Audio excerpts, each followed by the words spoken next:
दूर किसी जंगल में चिड़िया और कौवे के घर पास पास में ही थे। चिड़िया का पति कुछ दिन पहले मर गया था। वो अपने बेटे के साथ अपने घर में रहती थी। एक सुबह चिड़िया कौवे के पास बैठी हुई थी कि चिड़िया की नजर जमीन पर जाती है। कौवे भैया, वो सामने देखो तो छोटे छोटे से नए पौधे उग रहे हैं हमारे घर के पास।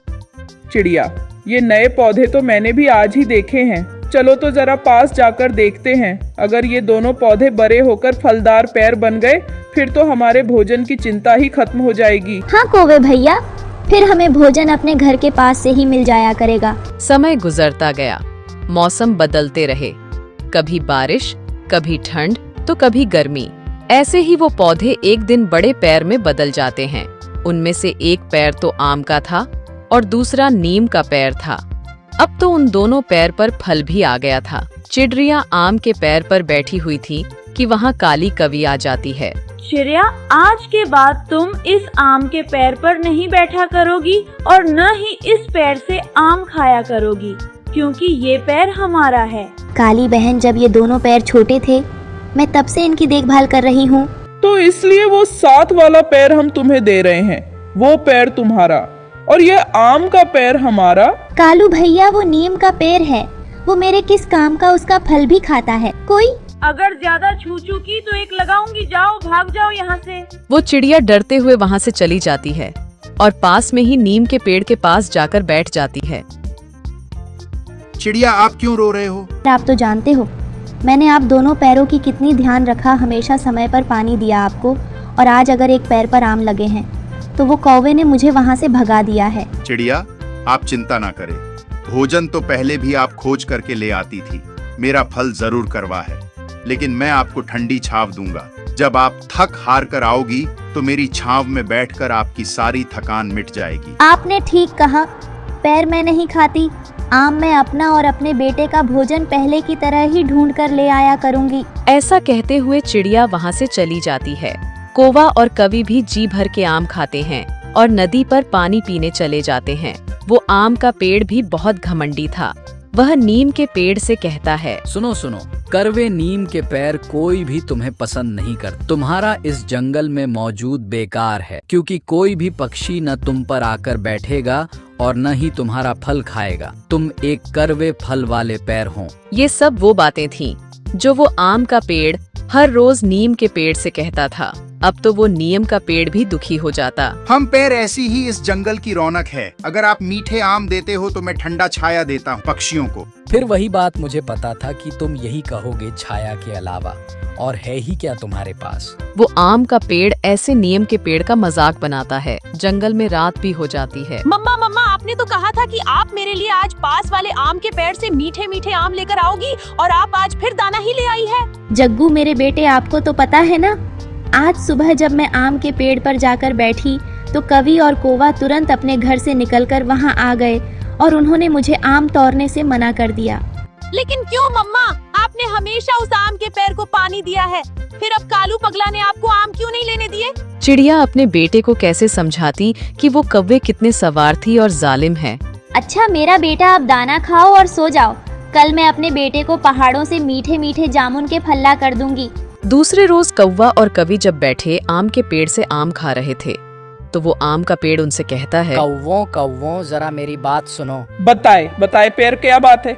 मुझे इस नियम के पेड़ से नफरत आती है। क्या ऐसा नहीं हो सकता कि आप इस नियम के पेड़ को काट दो? मुझे डर है कि कहीं इसके पास होने से मेरे फल भी करवे न हो जाए। पेड़, अगर आपकी यही इच्छा है तो हम आज ही काट देते हैं इस पेड़ को। आप मुझे काट ही तो अच्छा है। ऐसे रोज रोज के ताने सुनने से तो अच्छा है कि मैं एक बार ही काट जाऊं। काली, तुम जाओ और नदी से पानी पियो और मैं पेड़ जी को खुश करने के लिए कलहारा लेकर आता हूँ और आज इस नियम के पेड़ को काट ही दूंगा। ऐसे कवि नदी की तरफ और कौवा कलहारा लेने चला जाता है। फिर वहाँ चिड़िया आ जाती हैं। कैसे हो दोस्त? लेकिन वो नियम का पेड़ चुप था। आम का घमंडी पेड़ बोलता है, आज ये नहीं बोलेगा क्योंकि आज मेरा दोस्त कालू इसे काटने वाला है। यह सुनकर चिड़िया बहुत दुखी हो जाती है। आप क्यों इसे कटवा रहे हो? इस करवे पेड़ का कोई फायदा नहीं है और मुझे यह अच्छा भी नहीं लगता। और चिड़िया उसके कट जाने से जंगल ऐसी एक करवा पैर भी खत्म हो जाएगा। आम के पेड़, तुम अपने आम पर इतना गर्व न करो। इस जंगल में कोई भी चीज बेकार की नहीं है। भगवान ने सब पेड़ों में कोई न कोई खूबी रखी है। नहीं, चिड़िया में भी जीना नहीं चाहता। यह मुझे काट ही दे तो अच्छा है। आपके सिवा और कोई भी मेरे पास नहीं आता। न कोई पक्षी मेरे लिए संगीत गाता है और यह आम का पेड़ मुझे करवा करवा पैर कहकर छेड़ता रहता है।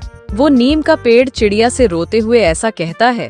कौवा भी कलहारा लेने जा रहा था कि उसे प्यास लगती है और वो झरने पर पानी पीने के लिए रुकता है।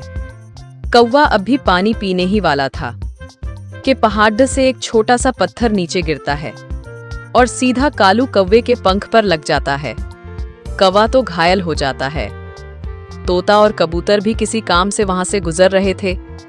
कौवे को घायल देख वो दोनों भी वहां आ जाते हैं। अरे कालू, आप कैसे घायल हो गए हो? इसका तो पंख घायल हुआ है। दोस्तों, मेरे पत्थर लग गया है। आप मुझे मेरे घर छोड़ आए। फिर तोता और कबूतर कालू को उठाते हैं और उसके घर जाते हैं। हाय हाय, मैं मर गई। ये क्या हो गया मेरे कालू को? काली, चुप कर जाओ, मैं बच गया हूँ। अब जल्दी से कोई चील को लाए, मेरे घाव में बहुत दर्द हो रहा है। चिड़िया भी वहां आ जाती है। मुझे तो कबूतर मिला था। उसने बताया कि वो कालू को घर छोड़कर आया है। चोट लग गई है कालू को। चिड़िया बहन, आप जल्दी से चील को लाए। कालू को बहुत दर्द हो रहा है। चिड़िया, जल्दी जाओ, मैं दर्द से मर जाऊंगा। फिर चिड़िया जल्दी से चील को लेने चली जाती है और फिर चिड़िया चील को साथ लेकर आ जाती है। इसका घाव तो गहरा है। इस जंगल में तो कोई नीम का पेड़ भी नहीं है। अगर होता तो नीम के पेड़ के पत्तों को घाव लगने से कालू का दर्द रुक जाता। चील, नीम का पेड़ तो हमारे घर के पास में ही है। काली, अब किस मुंह से जाओगी नीम के पैर के पास? उसी पैर को काटने के लिए तो मैं कलहारा लेने जा रहा था जब मेरी चोट लग गई। चिड़िया बहन, मैं बहुत शर्मिंदा हूँ। आप जाए नीम के पेड़ से कुछ पत्ती लेकर आए। हाय हाय, मैं मर जाऊंगा। फिर चिड़िया तुरंत वहां से जाती है और नीम के पेड़ को सारी बात बताती है। क्या मेरे पत्ते भी किसी के काम आ सकते हैं? हाँ पेड़ जी, मुझे काली कौवी ने भेजा है। वो आपसे बहुत शर्मिंदा थी। आप जल्दी से मेरे पत्ते ले जाएं और जाकर कौवे के घाव पर लगाएं। चिड़िया कुछ पत्ते लेकर वहां से चली जाती है। आम का पेड़ भी सब सुन रहा था। दोस्त, मुझे भी माफ कर दो। मैं आपको बेकार कहकर छेड़ता था। आप तो बहुत काम के पैर हो। मैं भी आपसे शर्मिंदा हूँ। हम साथ साथ बढ़े हैं। मुझे आपसे कोई दिक्कत नहीं है। बस फिर मुझे ऐसे तंग न करना। मैंने घाव पर नीम के पत्ते बांध दिए हैं। अब कुछ दिन कालू को नीम का फल भी खाने को देना है। ज्यादा आम खाने से कालू के खून में शुगर की मात्रा भी बढ़ी हुई है। फिर ऐसे कुछ दिन गुजरने के बाद कौवा फिर से उड़ने लगता है और वो दोनों नीम के पेड़ को धन्यवाद बोलते हैं और उससे माफी मांगते हैं, क्योंकि अब उन्हें पता चल गया था कि कोई भी पेड़ बेकार नहीं है।